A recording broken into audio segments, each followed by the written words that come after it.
زبان پر لاتے ہوئے بھی دل کٹ رہا ہے کہ ہمارے دارالعلوم کے گرامی میرے بہت ہی محسن اور مشفق بھائی، جن کے ساتھ میرا 75 سال کا ساتھ رہا ہے، آج وہ اللہ تبارک و تعالیٰ نے ان کے وقت موعود پر انہیں اپنے پاس بلا لیا۔ اس صدمے کے اظہار کے لیے میرے پاس کوئی ذخیرہ نہیں ہے۔ ہم سب کے لیے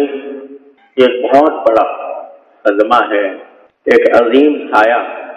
ہمارے سر سے اٹھا ہے۔ آپ حضرات جانتے ہیں کہ تقریباً 2 سال سے حضرت صاحب فراج تھے، لیکن اسی دوران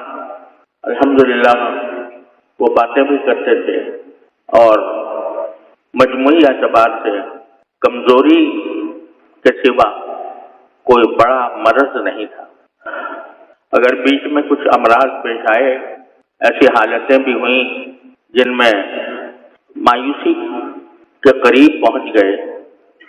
لیکن اللہ تبارک و تعالیٰ نے اپنے فضل و کرم سے انہیں دوبارہ صحت عطا فرمائی، اور ہم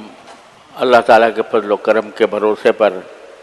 ان کی عیادت بھی کرتے رہے، ان سے باتیں بھی ہوتی رہیں، اور اب کچھ عرصے سے ان کی جو رپورٹیں ہیں وہ بھی بہت اچھی آ رہی تھیں۔ ابھی کچھ عرصے پہلے تک ان کے گردے کی تکلیف بڑھ گئی تھی، کریٹینن 5 تک پہنچ گیا تھا، جس پر بعض اوقات ڈائلیسس کرانے کی تاکید کی جاتی ہے، لیکن الحمدللہ آخری رپورٹ جو اب آئی وہ 100% نارمل تھی، اور 1.3 ان کی کریٹینن کی رپورٹ آئی، اور بھی رپورٹیں سب اچھی آ رہی تھیں۔ اور آج انہوں نے باتیں بھی کی، اور مغرب کے بعد پانی بھی مانگا، پانی بھی پیا، اور تمام حالات تقریباً نارمل جیسے تھے۔ صرف اتنی بات ہے کہ کمزوری بے انتہا تھی، جس کی وجہ سے غذا ان کو ناک سے دی جا رہی تھی۔ لیکن اچانک میں عشاء کی نماز کی اذان کے بعد نماز کی تیاری کر رہا تھا کہ اتنے میں مجھے وہاں جو ان کے پاس ان کی تیمارداری کے لیے ماشاءاللہ دن رات اپنے ساتھی لگے ہوئے تھے، ان کی طرف سے پیغام آیا کہ طبیعت بگڑ رہی ہے۔ جا کر میں نے دیکھا تو ان کے سانس کی رفتار، جسے سیچوریشن کہتے ہیں، وہ بہت گر گئی تھی۔ آکسیجن لگائی گئی، پوری آکسیجن لگائی گئی، لیکن وہ کسی طرح قابو میں نہیں آ رہی تھی، اور غالب گمان یہ ہے کہ صرف 1 منٹ کا فرق تھا کہ 1 منٹ کے اندر سانس کی رفتار 0 تک پہنچ گئی، اور بظاہر ایسا لگتا ہے کہ شاید دل کا حملہ ہوا، اور اس کے نتیجے میں سانس کی رفتار بھی نیچے چلی گئی۔ تھوڑی دیر تک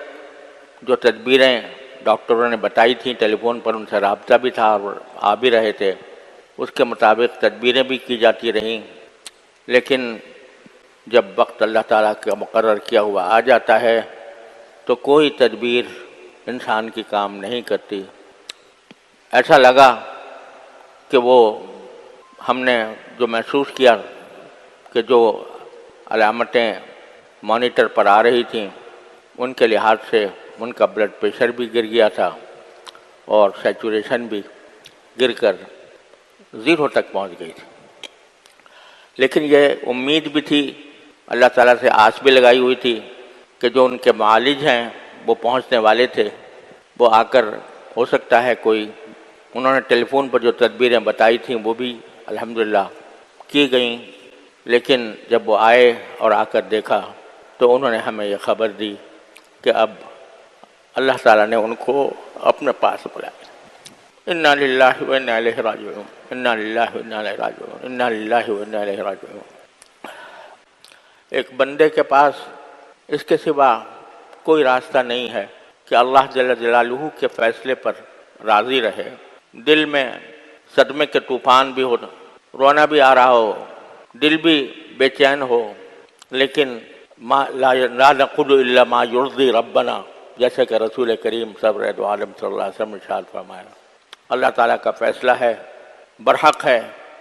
ہر ایک انسان کا ایک وقت مقرر ہے، کوئی اس سے خالی نہیں، اس سے کوئی 1 منٹ پہلے 1 منٹ پیچھے اس کو نہیں کیا جا سکتا۔ اگر کوئی دنیا کی بڑی سے بڑی قربانی کسی انسان کے سانسوں میں، اس کے دل کے دھڑکنوں میں اضافہ کر سکتی تو صحابہ کرام رضی اللہ تعالیٰ عنہم اجمعین رسول کریم صلی اللہ علیہ وسلم کے ایک سانس کے بدلے اپنی ہزاروں زندگیاں نچھاور کر دیتے۔ لیکن جب آپ کا وقت آ چکا تھا، اللہم الرفیق الاعلیٰ آپ نے فرمایا، تو دنیا سے رخصت ہو گئے، اور کوئی بڑی سے بڑی قربانی بھی اللہ تعالیٰ کے اس فیصلے کو روک نہیں سکی۔ آج ہمارے ساتھ ہمارے لحاظ سے اس وقت ہمارے ماحول میں اپنے بزرگی کے اعتبار سے، اپنے علم کے اعتبار سے، اپنے فضل کے اعتبار سے، اپنے کارناموں کے اعتبار سے، اپنی خدمات کے اعتبار سے اس وقت ان سے بڑی شخصیت مجھے کوئی اور نظر نہیں آتی۔ لیکن ہر بڑی شخصیت ایک وقت اس کو جانا ہوتا ہے۔ اللہ تعالیٰ نے الحمدللہ ان کو اس حالت میں اپنے پاس بلایا کہ ان کی الحمدللہ ان کے فیوض، ان کے شاگرد، ان کے علوم، ان کی کتابیں، ان کی تصانیف، ان کے فتاوی الحمدللہ ساری دنیا میں فیض پھیلا رہے ہیں۔ اس لیے جو ہرگز نہ داں کہ دل زندہ شد با عشق، جس کو دل عشق سے، عشق الہی سے معمور ہو، وہ مرتا نہیں ہے۔ اللہ تبارک و تعالیٰ اس کے فیوض کو باقی اور قائم و دائم رکھتے ہیں۔ ہم سب کے لیے اس وقت صدمہ بہت بڑا ہے، لیکن اللہ تعالیٰ کے فیصلے پر راضی ہونا ہی ایک مومن کا نشان ہے۔ اس پر جب بھی صدمہ ہو تو انا للہ و انا الیہ راجعون کثرت سے پڑھنا چاہیے۔ اور میں آپ حضرات سے یہ درخواست کرتا ہوں، سب سے درخواست کرتا ہوں کہ جو وقت ہے اس کو زیادہ سے زیادہ ان کے ایصال ثواب کے لیے خرچ کریں۔ قرآن کریم کی تلاوت کر کے، نفلیں پڑھ کر، ذکر کر کے، تسبیحات کر کے، جس طرح بھی ہو ان کی روح پرفتوح کو ثواب پہنچانے کی کوشش کریں۔ ایک مسئلہ آپ حضرات کے پاس آنے میں جو دیر لگی، اس کی پہلی وجہ تو یہ تھی کہ ابھی ہمیں یقین کرنا تھا کہ واقعتاً یہ حادثہ پیش آ گیا ہے، کیونکہ ڈاکٹر جب تک تصدیق نہ کرے اس وقت تک ایک امید بندھی ہوئی تھی کہ شاید ابھی کوئی زندگی کی رمق باقی ہو۔ ڈاکٹر صاحب کے آنے میں کچھ وقت لگا، ان کو انہوں نے دیکھا، اس کے بعد کہ ضروری فوری انتظامات کرنے ضروری تھے، اس میں مصروفیت رہی، خبر ساری دنیا میں پھیل گئی اور ہر طرف سے ٹیلی فونوں کا تانتا بندھا ہوا۔ اس وجہ سے آپ تک پہنچنے اور آپ سے بات کرنے میں دیر لگی۔ ایک دوسرا مسئلہ اس وقت یہ ہے کہ نماز جنازہ اور تجہیز و تکفین کا مرحلہ درپیش ہے، لیکن یہ بھی ایک افسوسناک سی صورتحال ہے کہ ان کے جلیل القدر صاحبزادے حضرت مولانا محمد زبیر صاحب، اللہ تعالیٰ ان کے عمر میں، علم میں، عمل میں برکت عطا فرمائے، وہ اس وقت سفر پر ہیں، اور نماز جنازہ کا وقت کا تعین اس بات پر موقوف ہے کہ ان کی واپسی کے لیے جو سیٹیں بک کرائی جا رہی ہیں ان کا صحیح پتہ چل جائے۔ ان کا صحیح پتہ چلنے کے بعد ہم یہ فیصلہ کر سکیں گے کہ نماز جنازہ کس وقت کی جائے۔ ظاہر ہے کہ حضرت رحمۃ اللہ علیہ کہ وہ ولی اقرب ہیں، اور انہی سے اجازت لے کر اور انہی کے مشورے پر ہمیں عمل کرنا ہے۔ اس لیے ابھی اس کا انتظار ہے کہ ان کی کون سی پربات سے ان کی سیٹ ہوتی ہے۔ جب وہ صورتحال واضح ہو جائے گی تو انشاءاللہ ہم اعلان کریں گے کہ نماز جنازہ کب ہوگی، اور اس سے پہلے آج رات میں ہی امید ہے کہ انشاءاللہ صورتحال واضح ہو جائے گی تو ہم